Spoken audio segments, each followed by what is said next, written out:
with that. Here to talk trade, China, markets, and so much more. Joining us right now is Gabriela Santos, a global market strategist at JP Morgan Funds. Also, of course, Anthony Scaramucci is here. We've got Tom Farley. Steve Liesman's on set. We can do a lot this morning. Five boxes. Whole gang. It's a party at 7 a.m. It is a big party at 7 a.m. So I always think about this in the context of just leverage in the trade war. So what the number means and where China is relative to the U.S. How has this changed the dynamic? So I think back in July, we were seeing early signs of stability in China. We had seen them in June as well. So some signs that a lot of the monetary and fiscal easing that China had put in place was finally having a positive effect. So I think China is coming from a point where its economy was stabilizing, and it thinks that it still has a lot of tools, a lot of levers it can pull in this next stage of the trade fight. So that's really what's getting us to this thinking that this is not going to go away for the next 18 months or so. We're going to continue seeing this trade cloud with an escalation from both sides coming, as neither have really an incentive to cave at this point. So you're in the Goldman Sachs camp of this is a post-2020 project. Yes, we do think so. Anthony Scaramucci, you know the White House better than anybody else. And then there's the election cycle in the middle of it. I don't know about that, but here's what I would say is that preparation and planning are the hallmarks of winning a war. And so when you look at what the Chinese are doing in terms of their strategy, they're laying out a very long-term plan to win this war. Now, you have to remember the United States is 23% of the world's GDP. When we had 50% of the world's GDP, it was easier for the United States to provide leverage in a situation like this. But the Chinese now have 78% of the world to go to away from the United States, and you can see that that's what they're going to do over the next 12 to 24 months. I don't know, Anthony. What is their long-term game plan if they're so strategic about it? I think they're in a bit of a box. Not so sure, Tom. Okay, here's what I would say to you. They care less about the people on the ground than we would because they don't stand for election, and so what they're going to do is they're going to push the Belt and Road system. They're going to start to do more trade in the Eurasian continent, if you will, that large landmass. The Middle East and Africa.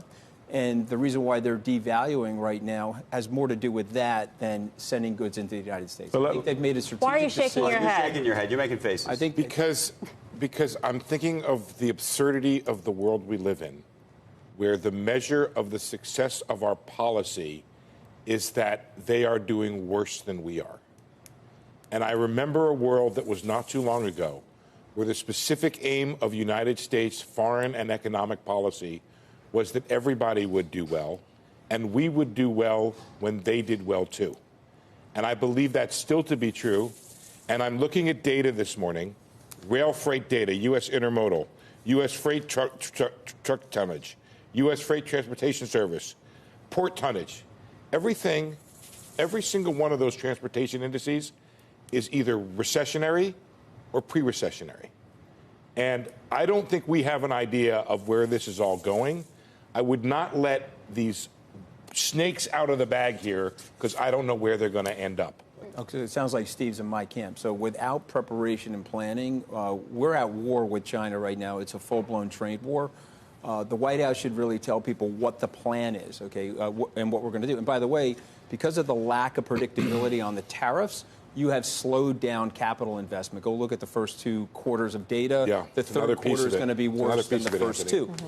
You know I'm right about this. Well, but in the context, Anthony, of the biggest tax cut, corporate tax cut in the history of whenever. So you got the Fed helping out by cutting rates, likely to cut rates again in September. But here's the problem. We don't know where things are going, and U.S. corporation CEOs, large and small, are slowing down. And I think those are all concerns, but the equity markets right now are not reflecting it. Should they be reflecting that more? They were not reflecting it a week or 2 ago at all. So this scenario of uncertainty is not a scenario where you should have multiples significantly above average. And there's just too much uncertainty about where we go, what its impact is on the economy, what its impact is on earnings. That's a scenario where there's a hard ceiling. Can I just add a footnote, very quick footnote? Is it victory that now that we wake up in the morning and the most important factor determining the U.S. stock market is the pegging of the yuan? I would not call that victory. But let me just ask you a question, Anthony. Are you suggesting that the Trump administration should relax some of the tariffs? I didn't say that. I understand the challenges that we have with China, but I'm just talking about predictability for American CEOs, large and small. Because here's the problem. If you said, okay, we're at war with China, here are the grievances that we have, here's the imbalance in the trade situation, we're going to try to cut a deal that creates symmetry. If there's no symmetry, then we're going to graduate tariffs. Right now, we have tariff roulette. We don't know where the tariffs are going. We don't know if they're going on September 1st or not. If the White House said, hey, listen, 2% a quarter for the next 10 quarters, we're going to have a 20% tariff, everybody's going to be prepared for it, everybody's going to be able to adjust their supply chain, and there's levels of predictability, you wouldn't have the turmoil that we're having in the markets right now. Larry Kudlow hates tariffs. Gary Cohn hates tariffs. All of us around this table, I'm sure, Larry hates tariffs? Yes. He used to hate tariffs. Yes. No. He still hates. No, but wait a minute. How else? And has just gotten in line. But Anthony, how do you deal with the forced technology transfers issue? How do you deal with espionage, stealing IP, other unlevel playing field items? These are all legitimate issues, and I agree with the president, and I applaud the president's courage for going after these issues. I'm talking about planning, and I'm talking about preparation for a war. If we were in combat, you have a logistics situation, a supply chain, and you got to get food to the troops. You need food, metaphorically, to American CEOs, large and small. You need to explain to them what we're doing, why we're doing it.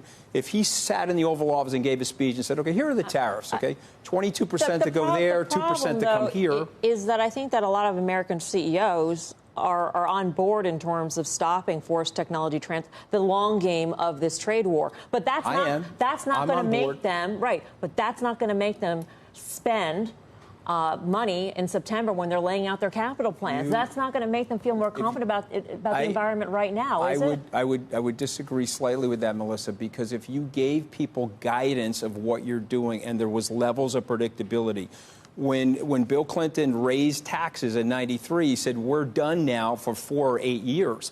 And that unleashed a tremendous amount of investment capital into the society, and we ended up running a budget surplus by the end of his term.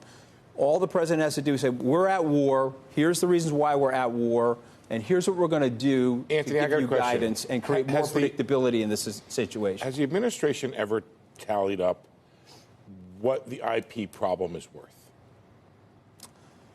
I don't think anybody has tallied. Well, no, they did. They did. Kudlow yesterday. What was the number? Kudlow on our yesterday used a figure of $600 billion losses to U.S. companies over 8 years. Let's take him at his word for a minute. I think your questions are good, but $600 billion over 8 years. Over that period of time, the United States and China did $7 trillion worth of trade between each other. So what we're talking about is a loss problem of something around 8% of the total. I got a question for you. If you got shoplifting in your store and it's equal to 8% of the total revenue, do you shut down the store? So what do you do, Steve? Actually, don't set the store on fire. Don't set the store. I would say, it's not just shutting down the store. I put it in context, throwing gasoline into the store. I think it's been going on. It's been going on decade after decade, and we can ask nicely, and that has not worked. I think that's a good. It's not about asking nicely, but we all agree there's tremendous risk, but it's been going on decade after decade. So what differently would you have done? And if it's $600 billion, it's probably worth a little bit more because you would capitalize that inside. You'd put a discount on it in the company. But be that as it may. I don't think I would shut down the store, which is sort of where we are right now, because I got an 8% problem. We have a European ceasefire, which was declared last July in terms of the trade situation. Why not team up with the Europeans? We have the same grievances. If we are at war, our last wars that we won successfully were through strong alliances. Why not team up with the Europeans? 46% of the global output, 650 million people in a collective bargaining action against the Chinese. Why aren't we doing that? Okay, so my question for Gabriela, we've now litigated the philosophical. No, we've litigated the philosophical and strategic initiative here. The question is how to make it actionable on a morning like today, when investors are waking up and they're thinking to themselves, "What the heck is going on, and where is this going?" So I think for our clients, we have clients all over the country, all over the world, with very different views about what's happening. And what we tell them is, look, let's focus on where we seem to be going, which is outside of our personal control, and the impact it's having. And it's not just on the globe, it's also on the U.S. economy, very concentrated in the industrial sector.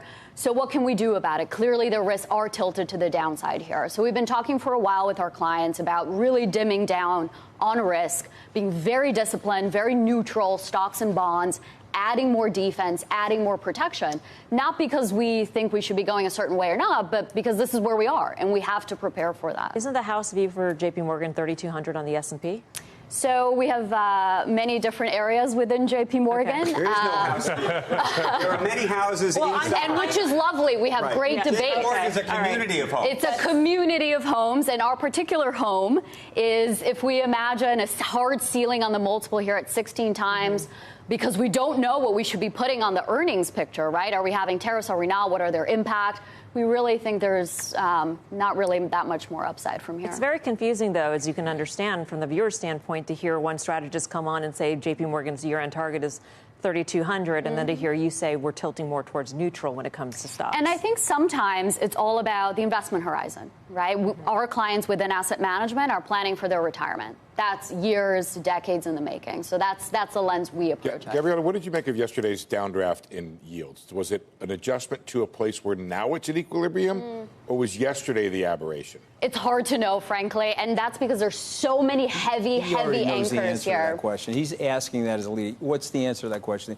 Yields are going lower. I think it's a move to a new have a equilibrium. specter of deflation. I don't know the answer, but you sort of know the answer. The yields are going lower. One way to specter of deflation across the world because of this trade slowdown. And the United States, at 22% of the world's GDP, is not going to be the last man standing for growth if the rest of the world slips into recession. Yeah, there are clear concerns about growth, inflation, central bank policy, and just frankly for the U.S., a lot of foreign buying as well. So heavy anchors across the entire yield curve makes adding treasuries. I think it's important just to know what happened very quickly, which is that when you went down to 1 3/4 and you subtract your 2% inflation, you now have a negative real yield on the 10-year. I think that's important, people. Okay.